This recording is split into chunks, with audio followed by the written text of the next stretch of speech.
Magnesium is one of those minerals that nobody pays attention to until they can't sleep, they're cramping, or their stress is through the roof.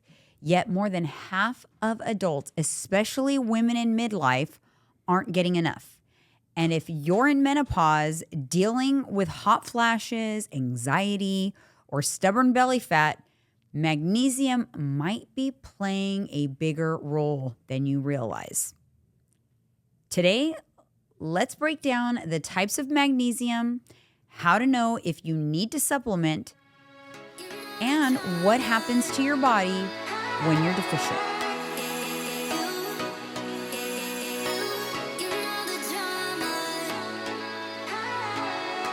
All right, you guys, let's get into some magnesium talk.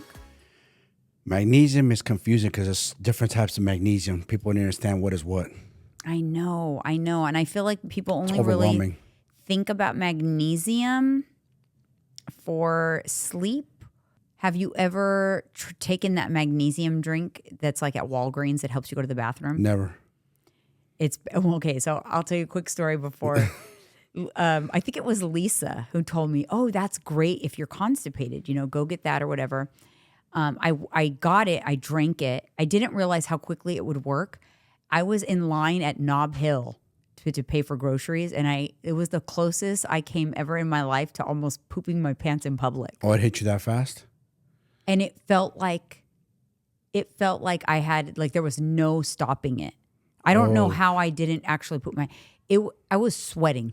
I know that feeling. That happened on a different little off topic, as I went in Colombia on a little business trip, and I took a little bit too much coconut oil, and I was walking to the gym over there, and let me tell you, I was like, oh no, this ain't good. I barely made it to a bathroom. No, well, wait a minute. I have another quick story. Is not that long ago, we were walking to Crunch Gym from our house, East San Jose. Yeah, and you had to you started walking really fast. I was like, what is wrong with you? And you were gonna poop your pants too. What caused that? One of those digestive things you take from 1UP that I wasn't used to. One of those, I think I took too much. What was it? Fiber powder? I don't know, one of those digestive ones you got. I don't know which one. Never mind. I know what it was. There was the cleanse, the daily cleanse. Yes. You took. Oof. I'm sorry, guys. This is a rough start to this episode. episode. I know, but just being honest. That right there hit me like a ton of bricks. It was scary. Welcome to Candidly with Coffee, where we talk about everything. And if you have not already subscribed to our channel, make sure you subscribe as long as you don't mind talking about poop once in a while. And follow us on Candidly_with_coffee on Instagram. Leave us a 5-star review on Apple Podcasts, Spotify.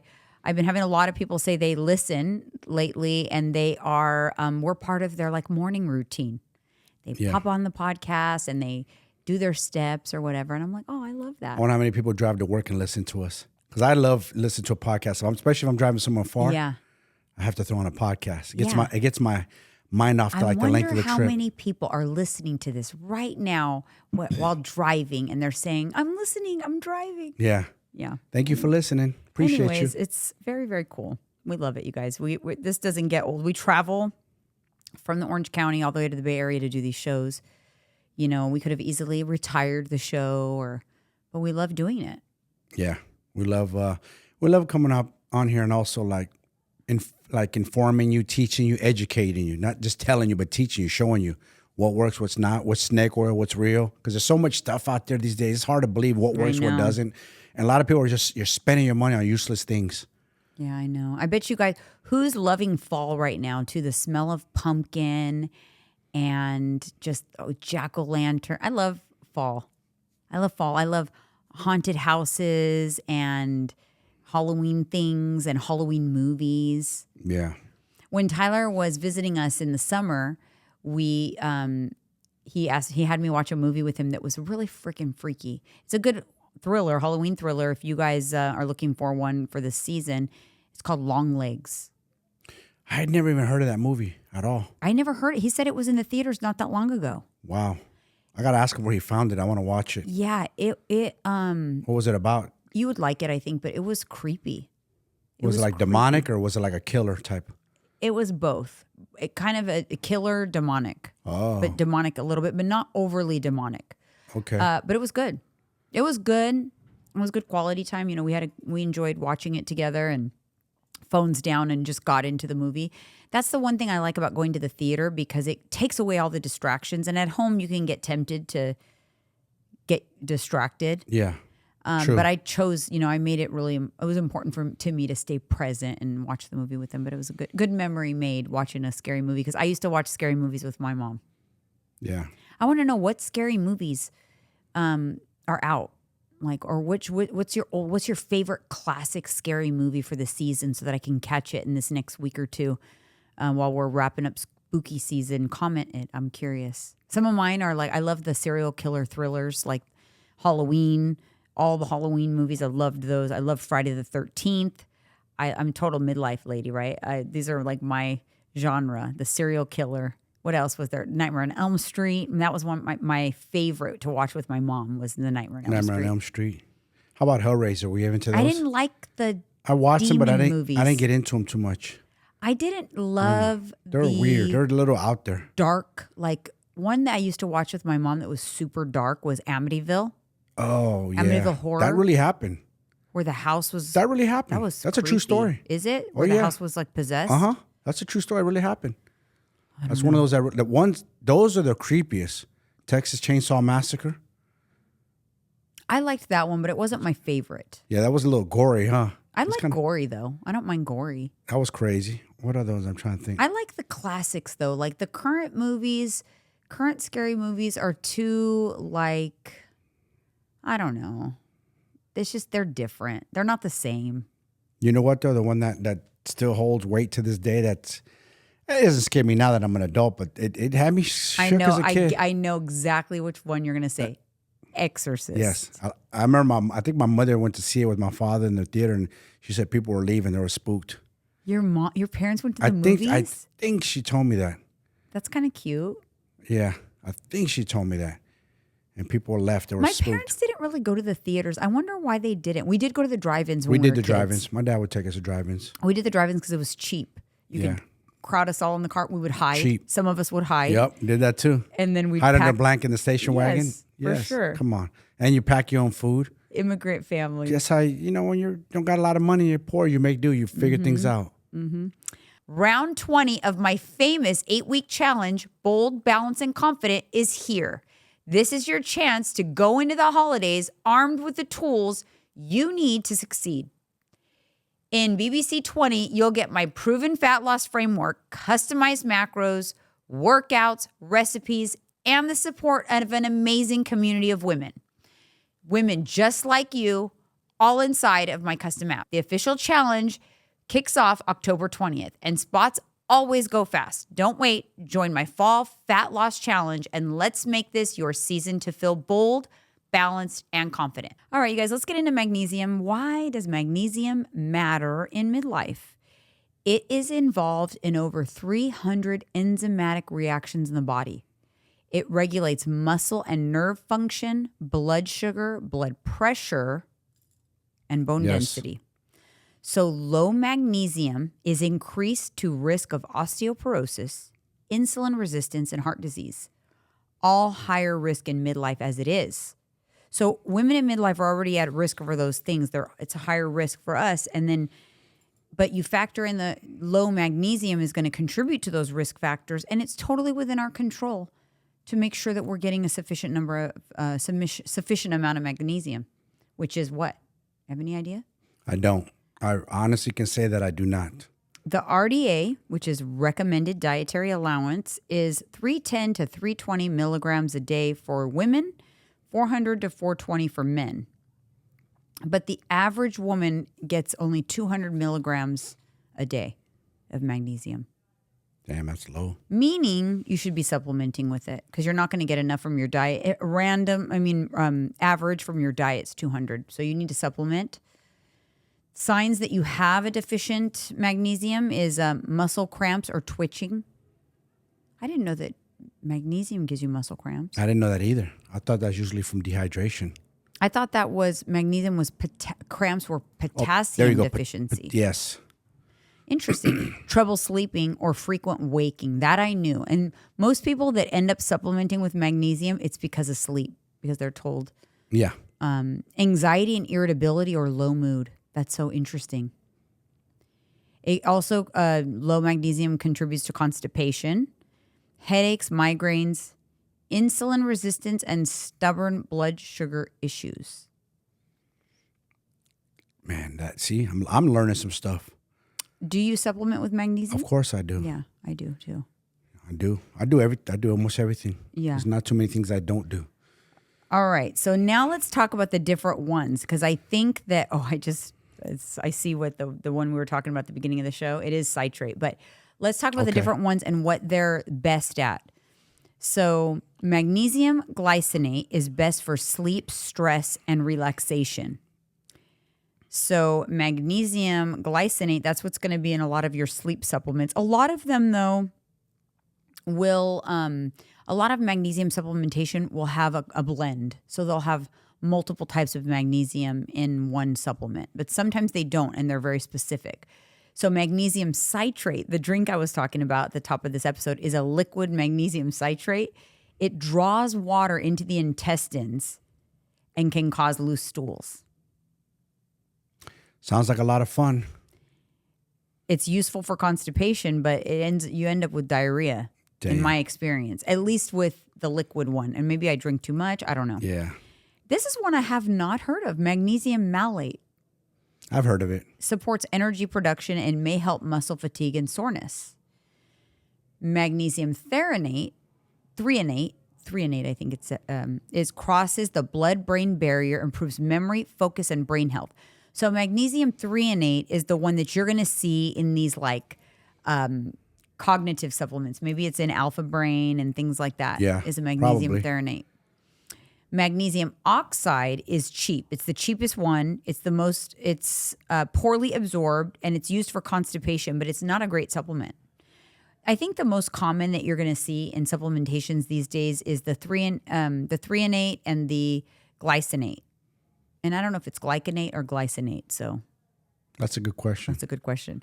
But and then I have seen supplementation that comes all three, and it's called like the magnesium trio, and it'll have the glycinate, the threonate, and the citrate in it. And it's kind of good for sleep, relaxation, and digestion. So it's all three. One Up Nutrition has a supplement, their magnesium supplement. I wonder what magnesium is in there. I know it's for sleep, so it's obviously got the glycinate, but I wonder if it has any others. The One Up Nutrition supplement, the super magnesium, also has L-theanine in it. So the magnesium plus the L-theanine is great for sleep and relaxation. It is an amazing supplement. So how do you know if you should supplement with magnesium? Blood tests for magnesium aren't reliable because they're stored in the bone. Magnesium is stored in your bone and your tissue, not in your blood. So there's no quick way to know if you're deficient. You just have to know based on your intake. You'll know, am I getting enough based on my intake? And do I need to supplement? Also, if you're having any symptoms that we talked about, if you're struggling with sleep, poor mood, muscle cramps, then maybe you could be deficient in magnesium. So chances are, if you are not really paying attention to getting in enough magnesium, you should supplement with it, with at least 200 to 300 milligram supplement to make sure that you're getting in enough. What that tells me is most people are probably deficient. Isn't that crazy? It's responsible for so many things, but most people are probably deficient. Yeah, magnesium's important. Because they're going to get it in their greens, nuts, seeds, beans, things like that, but still not enough. Not enough. So this is another one of those that I'd say is an essential supplement. I take it. I take 400 milligrams. I take what I need. I know I'm going to need like 400 milligrams or a 300. What was the one that we get from Costco? Citrate and something else in it. Because there's two different ones. We take glycinate and we take glycinate. That's and a citrate. separate one. Yeah. That doesn't come together. There's two different ones. Yeah, it's two different ones. The citrate is for digestion. Yeah, we take that with. It's also something in there. I can't remember. Is it calcium? I don't know if that's maybe. I don't know. Yeah, because there's something else in that supplement. Yeah. So that citrate one, that's for constipation and stuff. It's not going to help you sleep. But the super magnesium is for sleep. Yeah. That's the glycinate. So I take a scoop of that at night. So the benefits of getting enough magnesium, it's going to support melatonin production and reduce nighttime waking. So many of us can get to sleep, but we have a hard time staying asleep. True. If you supplement with magnesium, you're going to have a nice, deep, restful sleep. It also helps with stress and anxiety. So it actually calms the nervous system by regulating GABA. So GABA is a calming neurotransmitter. And the magnesium helps us to regulate that, and it lowers anxiety. That's nice. Good to know. So it's one of those things where if you're feeling anxious, you should stop and think like, am I deficient in magnesium? Could be a contributing factor. Hormones may reduce it. So this is how it affects hormones. It may reduce hot flashes and PMS symptoms. So for women that are entering menopause, you're starting to get those symptoms. Magnesium is a good supplement. It's one of those, it kind of goes hand in hand with, I think, the vitamin D3, K2, and magnesium and calcium. Those three are like the midlife women's like toolkit. You need those. Because things change when you get. I think that's what it comes with. I think it's magnesium citrate with calcium. Yeah, I think that's what it is too. And it's 2 pills, 2 big pills you got to take. So muscle and recovery, it reduces cramps, improves muscle relaxation post-workout. This is interesting. I did not know magnesium plays a part in metabolism. It improves insulin sensitivity and blood sugar regulation. It must be calcium because magnesium works with calcium and vitamin D to maintain bone density. So, like I said, the D3K2 that we already talked about in a previous episode, plus calcium, plus magnesium is like the midlife women's trifecta for supplementation. It's necessary. There's a stack. Gave you the blueprint. Yeah, and there's one more, but we'll be talking about that in another episode. So risks of deficiency. So if you're deficient, this is what it could lead to. Poor sleep, which will worsen weight gain and brain fog. And it's a plethora. Okay, poor sleep is going to lead to a plethora of problems. Oh, yeah. Higher cortisol, which we talked about that in the last episode. A deficiency in magnesium. It's all a domino effect. Don't you see how everything works in like synergy with each other? Yeah. Because if you're deficient in magnesium and your cortisol is running high, then that's going to result in poor sleep. And the poor sleep is going to elevate your cortisol, and then you're going to have more belly fat storage. It's like all domino effect. Yes, it is. Make sure you plug all the holes before they all start leaking everywhere. The problem is what happens, people let too many holes formulate. And they have so many holes, they don't know what to plug first. No, they don't. And that's what makes it hard. So if you're deficient in magnesium, you're also at increased risk of osteoporosis and blood pressure issues. Interesting. Yeah, I've heard it helps with the blood pressure too. Interesting. One of the reasons I take it. Insulin resistance, and that's what it could cause that too. Insulin resistance is harder. It makes it really hard to lose weight in midlife. But do you know why? Because here's another thing, and this could be a whole other episode by itself, but people will always say like, oh, I have insulin resistance. That's why I can't control my weight. Insulin resistance makes you have cravings, and it makes you crave food. So it's harder to stick to a calorie deficit, but it doesn't cause weight gain unless you give in to those cravings and eat. It's still not like it's not directly impacting weight gain. You have to overeat to cause that. It's just easier to overeat when you're resistant to insulin. Yeah, it's true. That's a good point because a lot of people will blame the other, and it's really not the truth because you don't have to overeat. Right. Even if you have cravings, doesn't mean you have to give into it. All right, Yeah. so you had a poor night of sleep. I had a poor night of sleep, so now I got to stuff my face. No, No, you need don't. to just be aware, like, shoot, Yep. today is hard. Today's Yes. hard because I had a poor night of sleep. So Yep. now I'm having a harder time resisting, but it is what it is. Just learn how to sit in the hard. I think we just need to sometimes learn a little more, get comfortable feeling uncomfortable sometimes. Nobody wants that feeling. Yeah. Nobody wants that feeling these days. Everybody Yeah. hates that uncomfortable feeling. It's like, oh, shoot, I overslept. So now I'm going to be hungrier today. Damn it. Now I'm just going to have to eat like an asshole today. Yep. No, you don't No, you actually. don't. No. Just know that it's going to be a shitty day. That's not a hall pass. Yeah. It's not going to make you feel better. It's not going to make you feel better. It's not. What? 10 minutes, 15 minutes of eating of stuff in your face? But for example, the day that we flew in, that day we had to get really early.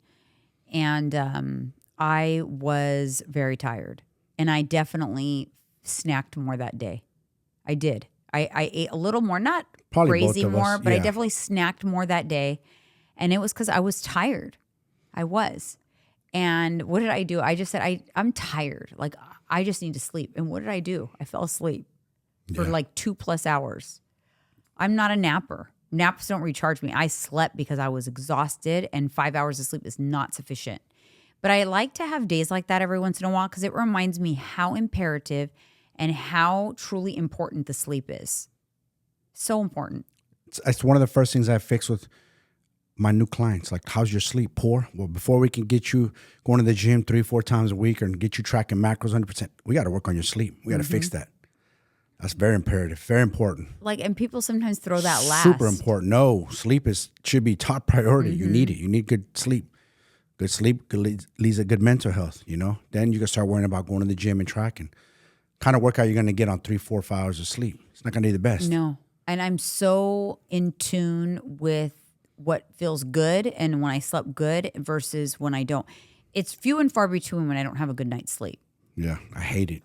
I don't feel good. I'm dragging feet. And if I do try to push myself to get a workout, the workout's not the best. I'm not really enjoying it like I should. I'm just doing it. I'm powering through because I just tell myself I have to do it regardless. Yeah. The thing about poor sleep that I will say, it's like you can't escape it. You can't trick your body out of that sleep. You can't I got away with it. I only had 5 hours. You will claim it. Oh, yeah. Your body will claim it. Wants Maybe it you back. push through the next day, but at some point you're going to have that 10-hour sleep night, or you're going to not feel the best. Maybe you push through the day after, but 2 days down the road, your body collects. It will always collect. I felt that yesterday. Pay attention. It will always collect on lack of sleep. I'm always kind of tired from these trips that we do. Of course. Because I'm, powering through a little bit. Not too bad this time, but that first day, and my body collected. It collected quick. It took 2 hours back right away. Like, boom. I owe my body after this trip probably another 2 to 3 hours. It's crazy because I slept on the plane, pretty much the whole plane ride that morning we got here. And I still was able to take another nap. When you slept, I took a little nap too. Oh, you took a nap too? Probably for like a good hour. Oh, wow. I crashed out twice. I never do that. Yeah. I'm one of those guys, 15, 20 minutes, I'm supercharged. Look, we're Careful. talking about sleep and now I'm yawning. I'm not thinking about it because I don't want to get tired. No, we're good. We're good. But anyways, it's important. So magnesium, if you're looking for a good supplement for magnesium, I highly recommend the super magnesium from One Up Nutrition. Just drink it over ice at night as a nice little nighttime cocktail. Wind down with a book or something in your mocktail of magnesium. I don't even take it every day because I just don't need it. And when I take it, it sends me into like another planet. Good night. Good night. What's your other rest of your Lights out. medications? Party's over. Progesterone Janine plus snoring, that. chopping wood. It was funny because we're staying with my cousin right now and we're watching TV, whatever. And then I reach over for my nighttime pill. She goes, "Oh, good night." Because once I take that progesterone, lights out. The party's over. Game over. Game over. Magnesium really is one of those minerals that touches everything. Your sleep, your stress, your muscles, your hormones, even your heart. And since most women in midlife are walking around deficient, paying attention to your intake can be a game changer. Try to get as much as you can from food first, but if you're still struggling with symptoms, the right supplement can make all the difference. On the next episode, we're talking about fish oil, another good supplement. Omega-3s, how much do you really need and what type matters most? Let's talk about what the research says about inflammation, heart health, brain function, and even brain function in midlife. It's going to be a good episode, so we'll see you then.